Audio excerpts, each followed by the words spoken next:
I will tell you, Loudoun, that the nation knows who Loudoun County is for the right reasons. And Loudoun County has really put this issue at the forefront where it deserves to be.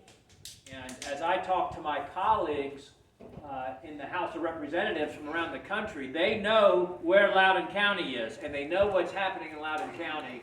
And those of us who are extremely concerned about the issue are proud of the stand that parents are taking in Loudoun County. It also sends a great message to the nation as well as Virginia that if this is an issue, and this is where the community is, and this is where the parents are in Loudoun County, that sends a great statement for a week from Tuesday, and I think will send a message for next November throughout the country. When I decided to run for Congress 2 years ago and started the campaign, I identified what I believe were the three greatest threats to our country, the three most important issues. And those issues were our fiscal situation, our terrible spending practices, and our national debt. And with $29 trillion and no end in sight to what this Democrat majority is trying to do, with trying to negotiate some, whether it's $4 trillion or $6 trillion of spending package right now, which, by the way, make no mistake about it, whatever they come to agreement on, the next day, because they won't have fixed COVID, they won't have fixed climate, they won't have fixed racism, they won't have fixed poverty, they'll just start on the next package the next day. That's right. The second issue after spending I identified as I believe the greatest threat was immigration. Our broken immigration system, our border situation, and of course with what's happening there, it's expected we may hit 400,000 a month instead of 200,000 a month. And of course what the president's solution is to fly illegal aliens into the interior of the country during the night to hide it from the American people what he's doing. I've been to the border 3 times, spent 5 full days there in my first 10 months. I want to let you know I have not seen the president or the vice president there, neither of which apparently have been to the border. But the third issue of immigration and spending that I identified was our education system.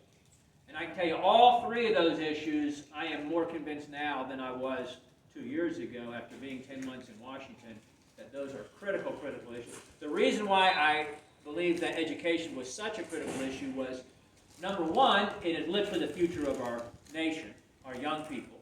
What they believe, what they are taught, what their worldview is. They are the strength or the weakness of the future of our nation. Secondly, and this is in large part why we're here today, we have lost the battle for the control of our school systems from, at the moment, kindergarten, I'll circle back to that in a moment, all the way through college. The left has dominated that. For many years, we have no school choice in Virginia, none, zero whatsoever. The dollars, I don't believe the federal government ought to be involved in education. By the way, I've signed on to my friend Thomas Massey's bill, which quite simply says, the Department of Education shall be abolished effectively December 31st, 2022. It's a one-sentence bill.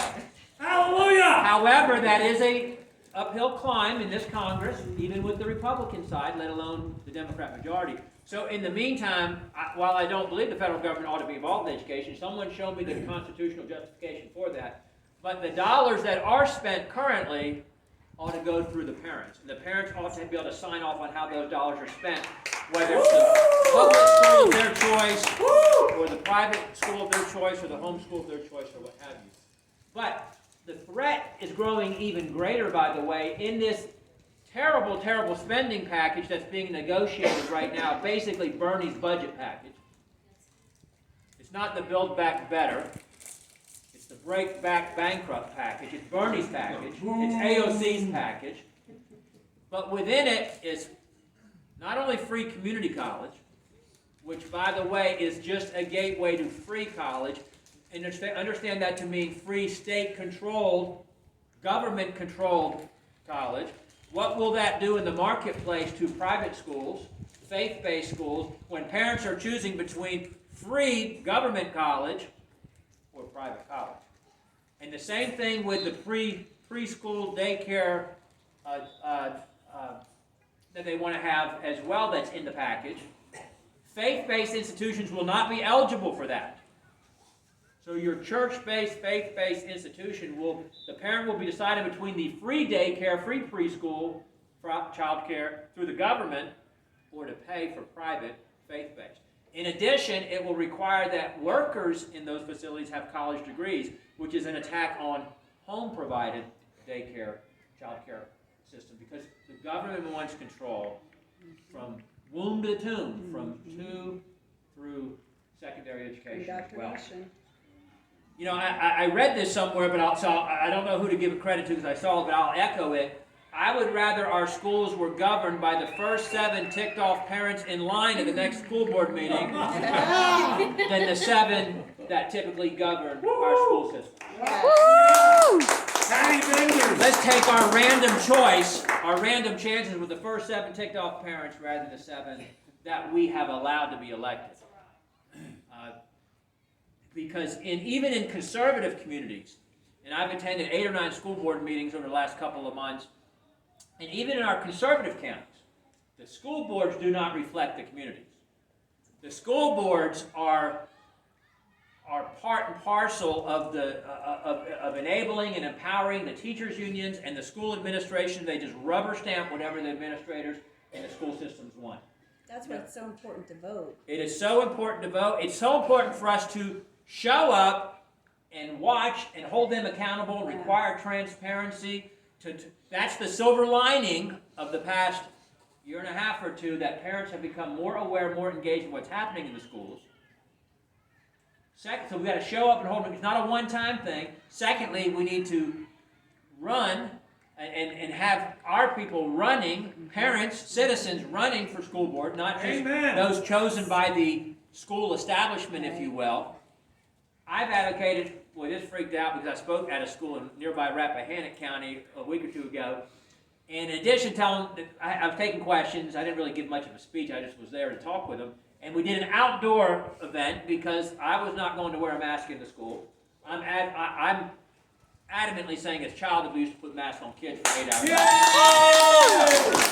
There's no medical justification for it, and there's actually lots of evidence to show that it's harmful. I mean, we probably just walk from here to your car, and how many masks are on the ground, by the way, for our environmental concern, climate people. We pick them up off the ground, and we put them back on our faces, we wear them and re-wear them. Think about it, if it was really a COVID trap, catching and receiving COVID, we would have these biohazardous receptacles to safely put them in there so we didn't, but we don't do that. And there's a reason why those who mandate them don't wear them when they don't think anybody's looking. The old rules for thee, but not for me. So I've been strong about that. I'm in the process of appealing a fine from our esteemed person speaker. We're not allowed to call him Madam Speaker because they've changed the rules of the House on pronouns. So person speaker, because I haven't been wearing one on the House floor. So I'm not going to go to the school system and wear my mask around, right? Mm-hmm. So we met outside. But while I was taking questions, the kids said, "What would you do about wearing masks?" And I said, "If I was you, I wouldn't wear them. If all you showed up tomorrow without a mask, what are they going to do? They're still going to have school." The media freaked out. The other thing they freaked out about, though, was I said, we ought to have cameras in the classrooms. Can you imagine? Why is that controversial? We want cameras on our police officers for accountability. Yep. Mm-hmm. Why would we not want parents to be able to dial in through whatever their online check-in thing is, where they get to see academic records and to get the information that's protected just for parents and guardians, to see what's happening in the schools. Now, some would say, "Oh, the expense." When we closed down schools a year and a half in the name of the pandemic because kids weren't at risk, when we closed down schools, they said, the CDC said it would cost $25 billion to reopen the schools. I'm on the Ed and Labor Committee, and in spite of my votes of no, we have given them $200 billion additional money in the name of all the COVID funding, $200 billion for the $25 billion worth of expense. We Republicans had amendments saying, well, at least let's condition the money that they have to actually, open up and have school. And that was voted down by Democrats. We gave them $200 billion whether they open up school or not. use some of that money to put cameras in the classroom so that parents at any time can see.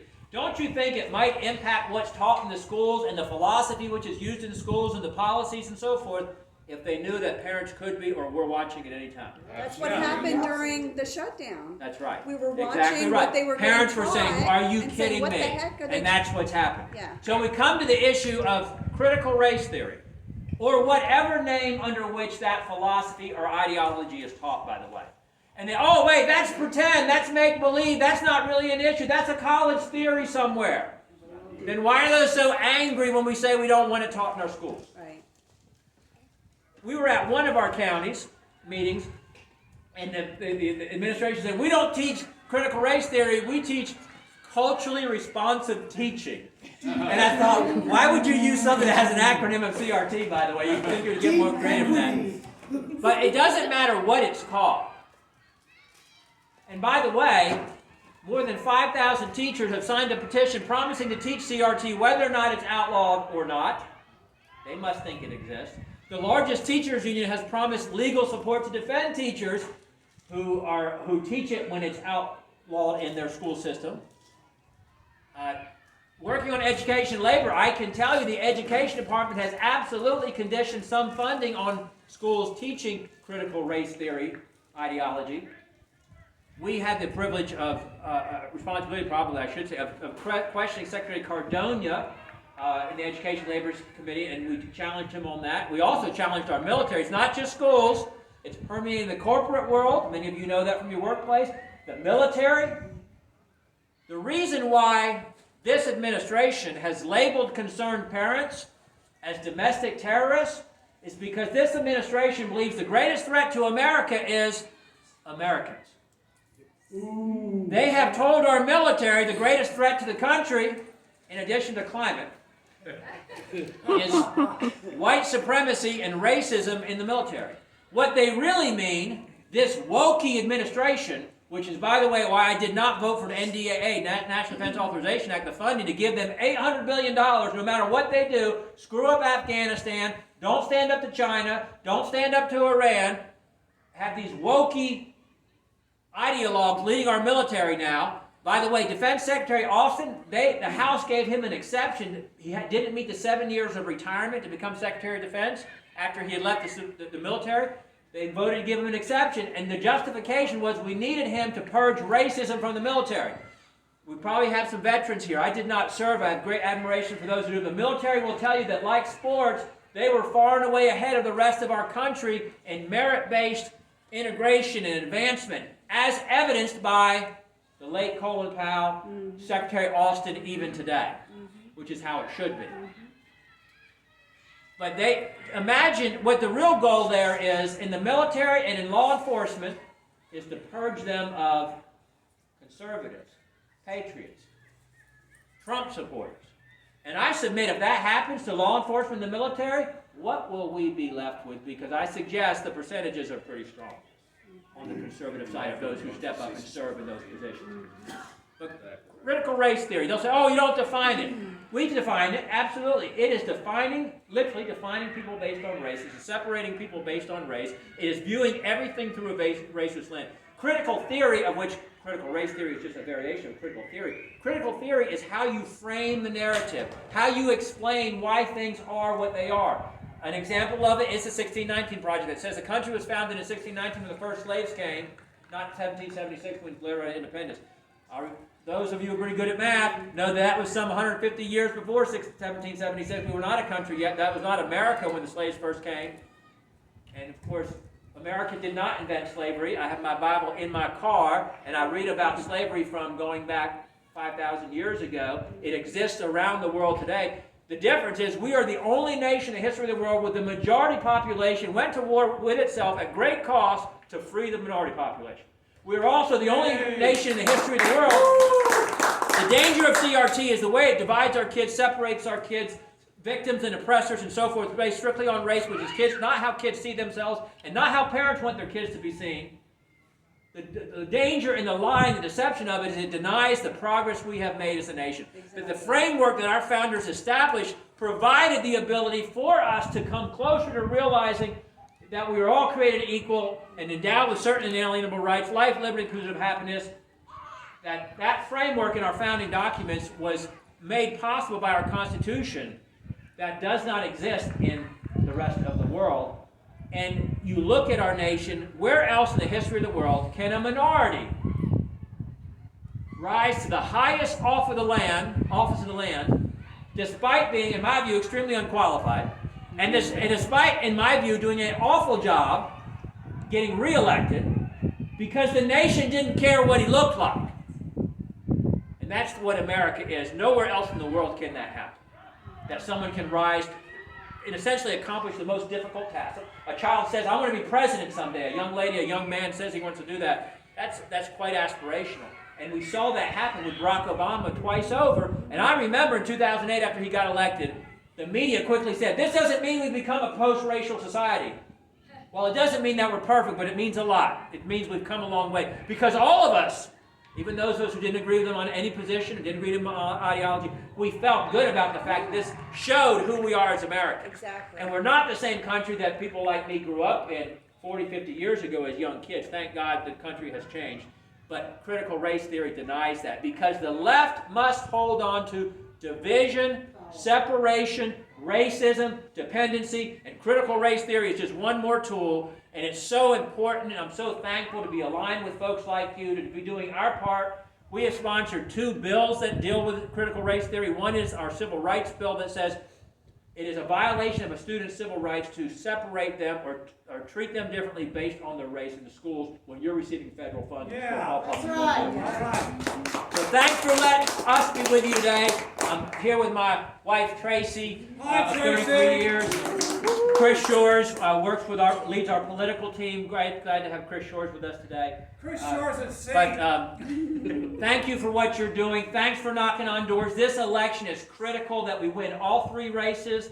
Youngkin, Sears, Miyares, that we take back to the House of Delegates. It was not only important for us Virginians who are suffering under the tyranny of the North administration and the threatened tyranny of the McAuliffe administration, but also it will send a message to the nation and set the tone for next November. So thanks for what you're doing. Thanks for letting us be with you. May God bless you. God continue to bless this great country that we live in. Thank you so much. Thank you, Bob Good. Thank you, Bob Good. Thank you, Bob Good. Thank you, Bob Good. Thank you.